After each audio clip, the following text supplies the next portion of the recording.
నమస్తే, నేను లక్ష్మణ్. ఆనాడు ఆంధ్రప్రదేశ్ ముఖ్యమంత్రి జల్సా టోకరా పథకాలకు దాదాపు 10,609 కోట్లు ఖర్చు పెట్టారు.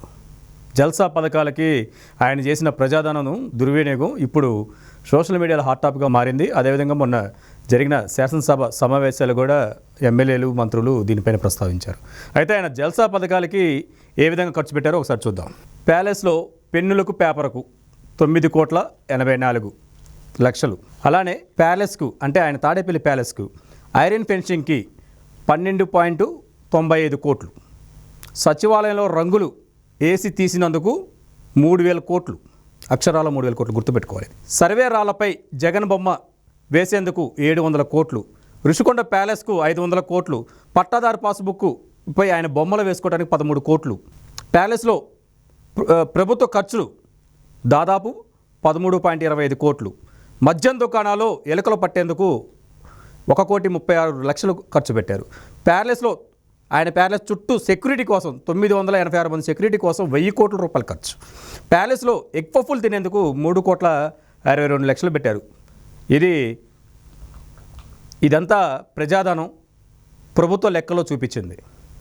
దాదాపు 10,609 కోట్లు అక్షరాల ఖర్చు పెట్టారంటే ఏ విధంగా విచ్చలవిడిగా ప్రజాధనాన్ని ఖర్చు పెట్టారో తేటతలమవుతుంది. ఇదే అంశంపైన స్టూడియోలో మాట్లాడేందుకు అందుబాటులో ఉన్నారు రాజకీయ విశ్లేషకులు మధుసూదన్ రెడ్డి గారు. ఆయనతో మాట్లాడే ప్రయత్నం చేద్దాం. సార్ నమస్తే. నమస్కారం.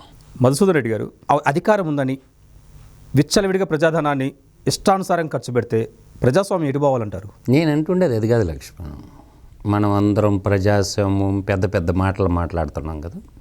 ఇప్పుడు నువ్వు చెప్పిన క్యాలిక్యులేషన్ నిజమే అయితే ఇప్పుడున్న కూటమి ప్రభుత్వం చర్యలు ఎందుకు తీసుకోవటం? ఇదంతా ప్రజల డబ్బే కదా. 10,609 కోట్లు అంటే నాటే జోక్ కదా. ప్రతి ఒక్కడు 10 రూపాయల కోసం, 100 రూపాయల కోసం, 200 కోసం, 300 కోసం ఎత్తుక్కొట్టున్నటువంటి ఈ దశలో ఇంత డబ్బు ఖర్చు చేస్తున్నప్పుడు ఈ లెక్కలన్నీ గవర్నర్ దగ్గరకు పెట్టి సంవత్సరానికి 2,000 కోట్ల చొప్పున నువ్వు చెప్పిన ఈ లెక్కలన్నీ దాదాపు 10,609 కోట్లు ఏ పొద్దు కింద వాడారు, ఎక్కడి నుంచి ఏ ఏవాడు? ఇవన్నీ రెవెన్యూ రికవరీ యాక్ట్ అనేది ఒకటి ఉంది లక్ష్మణ్, మర్చిపోతున్నారు చాలామంది. కాబట్టి ఇంత డబ్బు ఖర్చు పెట్టుకునే అధికారం నీకెవడిచ్చాడు? ఈ బడ్జెట్కి అసెంబ్లీ ఆమోదం ఉందా అనేది నేను అడిగేది. అసెంబ్లీ ఆమోదం ఉండాలి కదా లక్ష్మణ్. ఇంత 1,000 రూపాయల పైన ఖర్చు చేసే ప్రతి రూపాయికి అసెంబ్లీలో ఆమోదం ఉండాలి కదా. కాబట్టి ప్రభుత్వం కఠినంగా వ్యవహరించి దీని మీద గవర్నర్ దృష్టికి తీసుకుపోయి మీరు ఎలా సంతకం పెట్టారు గవర్నరు? ఆ బడ్జెట్లకన్నిటి గవర్నరే కదా సంతకం పెట్టింది. నన్ను అడిగితే ప్రథమ ముద్దాయి గవర్నర్ అంట. ఆ పుస్తకాలన్నిటికీ సంతకం పెట్టినోడు ఎవరు? మనం మాట్లాడుతున్నాం సరే, ప్రథమ పౌరుడు ఎవరు రాష్ట్రంలో? గవర్నర్ కదా. ఇవన్నీ చూసుకోడా గవర్నరు? ఇది చట్టబద్ధమా కాదా అనేది తెలియదా గవర్నర్కి? ఇంకెవరితో ఆడుకోవాలా? ప్రభువే దొంగ అయితే ప్రజలు ఎవరితో మొరపెట్టుకోవాలా? లా పాయింట్ అర్థం చేసుకోండి లక్ష్మణ్. ప్రభువే దొంగ అయితే ఇప్పుడు రాష్ట్ర గవర్నర్ ఎవరనుకుంటున్నావు? ఆయన మాజీ సుప్రీంకోర్టు న్యాయమూర్తి. రాష్ట్ర గవర్నర్ ఎవరనుకుంటున్నావు? న్యాయ కోవిదుడు. ఆయనకి తెలియదు అన్నీ అంటే సంతకాలు పెట్టినావా? నేను ఇప్పుడు అంటున్నాను, జగన్మోహన్ రెడ్డి దోచిన దాంట్లో నీ వాటా ఎంత గవర్నర్ గారు చెప్పగలవా? ప్రశ్నించకూడదా గవర్నర్ని? నీ ఇష్టం వచ్చిన సంతకాలు పెడతావా? నీ వాటా ఎంత గవర్నర్ గారు అని నేను అడుగుతున్నా. నాకు ఇప్పుడు డౌట్ వస్తుంది. ఇంత డబ్బు ప్రజల డబ్బు ఖర్చు పెట్టి తింటుంటే గవర్నర్ చూడ్డా? గవర్నర్ పట్టించుకోడా? న్యాయ కోవిదుడే కదా. బాధేస్తుంది ఈ మాట మాట్లాడాలంటే. నీ వాటా ఎంత సంతకాలు పెట్టినందుకు అని నేను అడుగుతుండా డైరెక్ట్గా. కానీ వాళ్ళు ప్రశ్నించే గుణాన్ని ఇప్పుడు కోల్పోయారు. గవర్నర్గిరి వ్యవస్థలో పనిచేసే ప్రతినిధులు వాళ్ళు గవర్నమెంట్ ప్రశ్నించి బిల్లులకి అడ్డుపడి చెప్పడం, సలహాలు చెప్పడం అనేది మర్చిపోయారని నేను అనేది గవర్నరు గడిచిన 5 ఏళ్లలో ఒక విశ్వవిద్యాలయం సందర్శించాడా? విశ్వవిద్యాలయాన్ని సందర్శించాల్సింది ఎవరో తెలుసా? రాష్ట్ర గవర్నరు. ఒక్క విశ్వవిద్యాలయానికి వెళ్ళాడా? ఎక్కడన్నా పోయి మోటివేషన్ క్లాసులు చెప్పాడా? చట్టాల గురించి చెప్పాడా? న్యాయ వ్యవస్థ గురించి చెప్పాడా? అంటే ప్రజలు ఇచ్చిన డబ్బేం తీసుకొని బంగాళాలో పూనుకుంటా జగన్మోహన్ రెడ్డి సంతకం ఆడబెట్టమంటే ఆడబెడతా? అడగకూడదా గవర్నర్ని? ప్రశ్నించకూడదా ఎవరో? నేను అడుగుతున్నా, ఎన్ని విశ్వవిద్యాలయాలు ఉన్నాయి ఆంధ్రప్రదేశ్లో? అన్నీ గవర్నర్ కిందే ఉంటాయి కదా. ఎన్ని మోటివేషన్ క్లాసులు చెప్పాడు గవర్నర్ గారు? బంగ్లాలో కూర్చొని ప్రజలు అన్నీ ఇచ్చారు కదా, జీతం ఇచ్చారు, సకల సౌకర్యాలు ఇచ్చాడు, నువ్వు ఎక్కడికి పోయినా ఫ్రీయే కదా. ఎస్వి యూనివర్సిటీ ఎన్నిసార్లు పోయినావు, ఎస్వి మహిళా విశ్వవిద్యాలయం ఎన్నిసార్లు పోయినావు, అనంతపురం జేఎన్టీయూ ఎన్నిసార్లు పోయినావు, శ్రీకృష్ణదేవరాయ యూనివర్సిటీ ఎన్నిసార్లు పోయినావు, యోగి యమున యూనివర్సిటీకి కడపలో ఉన్న ఎన్నిసార్లు పోయినావు, రాయలసీమ యూనివర్సిటీకి కర్నూలులో ఉన్నదానికి ఎన్నిసార్లు పోయినావు, తర్వాత రాజమండ్రిలో ఉన్న యోగి ఆదికవి నన్నయ్య భట్టు విశ్వవిద్యాలయం ఎన్నిసార్లు పోయినావు, ఆచార్య నాగార్జున యూనివర్సిటీ ఎన్నిసార్లు సందర్శించినావు, ఆంధ్ర విశ్వవిద్యాలయం మొట్టమొదటి విశ్వవిద్యాలయం ఆంధ్ర విశ్వవిద్యాలయం ఎన్నిసార్లు పోయినావు. What a wonder. ఎవరు అడగటం లేదు లక్ష్మణ్ గారు. గవర్నర్ పాత్ర మీద ఎందుకు ప్రశ్నించకూడదు? ప్రజల అతన్ని నెత్తి మీద భారంలాగా తయారైపోయినాడు కదా గవర్నరు. ఏం చదువుతాడో తెలుసా? మొట్టమొదట బడ్జెట్ సెషన్ వచ్చినప్పుడు నా ప్రభుత్వం అని చదువుతాడు. అంటే నీ ప్రభుత్వంలో అవినీతి జరిగితే నీకు బాధ, నీకు సంబంధం లేదంటే కుదరుతుందా? గవర్నర్ సంతకం లేకుండా అన్నీ పాస్ అయినాయా? ఇప్పుడు గవర్నర్ని మీద ప్రశ్నించాల్సినటువంటి సమయం ఆసన్నమైంది. ఓకే, ప్రతి ప్రశ్నకి గవర్నర్ సమాధానం చెప్పాలా. నువ్వు పెట్టిన ప్రతి బిల్లుకి సంతకంలో ఈ నిజాలు అంతేనే కదా నువ్వు సంతకం పెట్టింది. ఇప్పుడు జగన్మోహన్ రెడ్డి అవినీతిలో నీ వాటా ఎంత? ఓకే, ఇటువంటి ఉంటాయి కదా. నివతారో నేను ఎదురు తిరిగి ప్రశ్నించమంటుండా.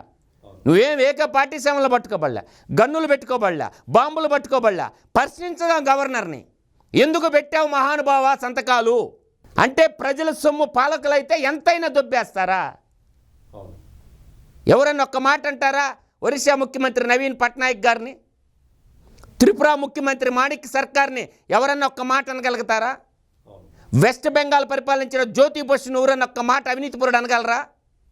బుద్ధదేవ్ భట్టాచార్యని అనగలరా? వీళ్ళందరూ ముఖ్యమంత్రులుగా చేయలేదా ఈ దేశంలో? నవీన్ పట్నాయక్ మన బోర్డర్ పంచుకున్న రాష్ట్రంలో 25 ఏళ్ళు ముఖ్యమంత్రిగా చేసిన నవీన్ పట్నాయక్ గారు ఏమున్నది ఆయన ఒంటి మీద? ఏమన్నా వాడుకున్నాడా? ఇది ఎక్కడ రాజనీతి?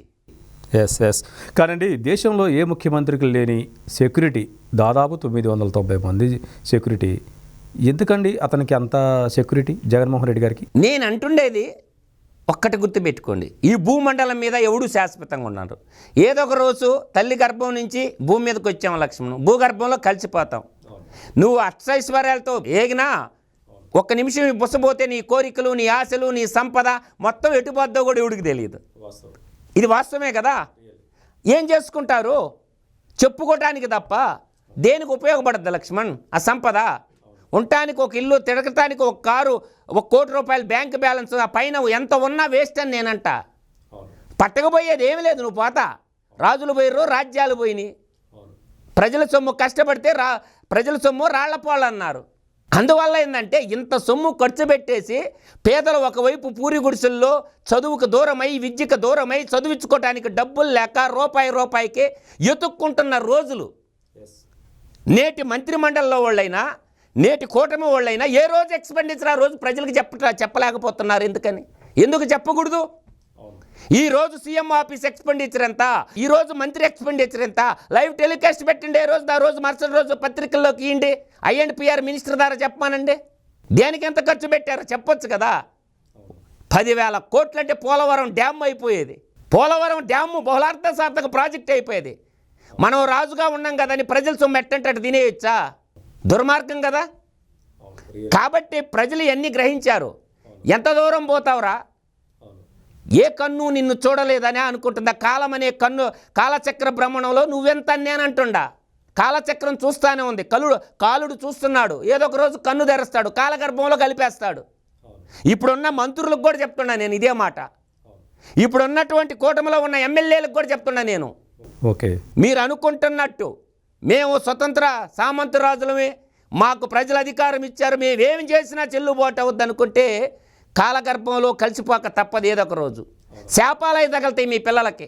ఇంకోటి కూడా మన కుల రాజకీయాలు కూడా రెచ్చిపోతున్నారు. అంటే కులాల మధ్య కుంపటి రేపే విధంగా కామెంట్స్.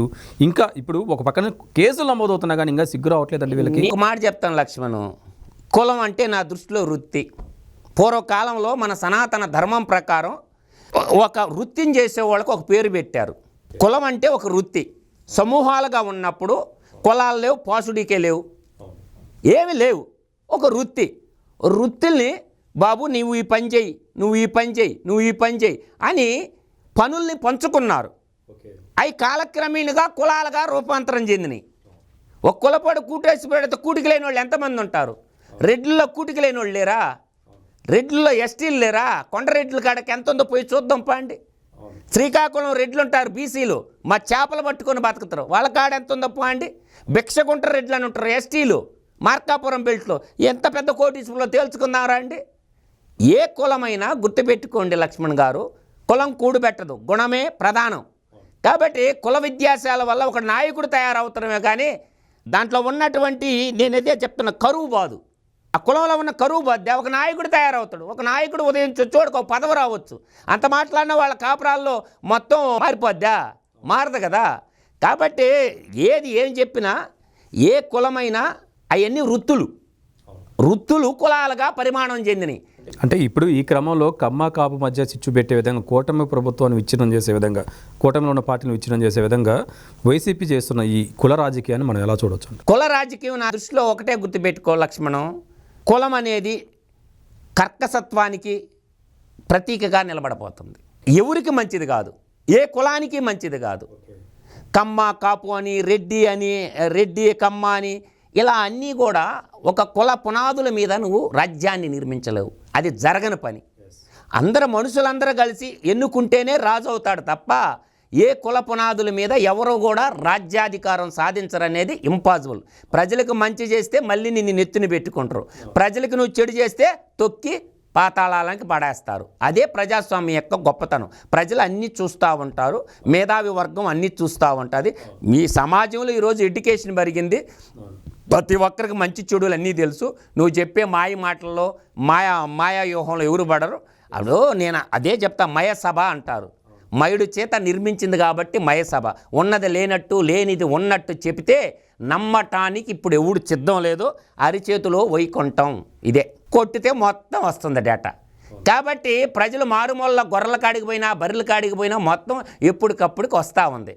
కాబట్టి అరిచేతిలో వైకుంఠం ఉంది. కాబట్టి ఆ వైకుంఠంలో ఏం జరిగింది అందరు ప్రజలు కనుక్కుంటారు. కాబట్టి నాయకులు, పాలక వర్గము ఒళ్ళు దగ్గర పెట్టుకొని ఇది ప్రజాస్వామ్యం, మనం పాలకులు కాదు సేవకులము అన్న భావన ఎప్పుడైతే ఎమ్మెల్యేల్లో, మంత్రుల్లో, రాష్ట్ర ముఖ్యమంత్రుల్లో ఉంటాయో, ప్రజల డబ్బుకి మనం కస్టోడియలము, ధర్మకర్తలము, ఆ సొమ్ము తింటము పాపము. మహానుభావుడు ఎన్టీ రామారావు ప్రజలే సమాజమే దేవాలయం, ప్రజలే దేవుళ్ళు అన్నాడు మహానుభావుడు. సమాజమే దేవాలయం, ప్రజలే దేవుళ్ళు అన్నప్పుడు ఆ దేవుడికి నువ్వు సేవకుడుగా ఉండాల్సింది. బాగొట్టి ఆ ప్రజల సొమ్ము నువ్వు దోచుకొని తింటున్నావంటే నువ్వు పురుగులు బట్టి సస్తావు, నీచి కమేన్గా మిగిలిపోతారు. కాబట్టి పోతా పట్టకపోయేదేమి లేదు. నేను ఎప్పుడు ఫైనల్గా చెప్తా, సత్యమేవ జయతే లోకా సమస్త సుఖినో భవంతు అని మన ధర్మం చెప్పద్ది. ధర్మో రక్షిత అని అన్నారే తప్ప మనం దాచేయి అని చెప్పాల. అది మొత్తానికైతే జగన్మోహన్ రెడ్డి టోక్రా జల్సా పథకాలపైన ఏదైతే ప్రభుత్వ ధనాన్ని వెచ్చించి దుర్వినియోగకు పాల్పడ్డారని చెప్పి చర్చ ద్వారా మనకు అర్థమవుతుంది. అదేవిధంగా దీనికి బాధ్యులు కూడా ఎవరో ఉన్నారో వారిని కూడా బాధ్యులు చేసేది సరే దీనిపైన కఠినమైన నిర్ణయాలు, ఖచ్చితమైన చర్యలు తీసుకోవాలి కూటమి ప్రభుత్వం అని చెప్పి విశ్లేషణ ద్వారా మనకు మధుసూదన్ రెడ్డి చెప్తున్నారు. మరొక అంశంతో మళ్ళీ కలుద్దాం.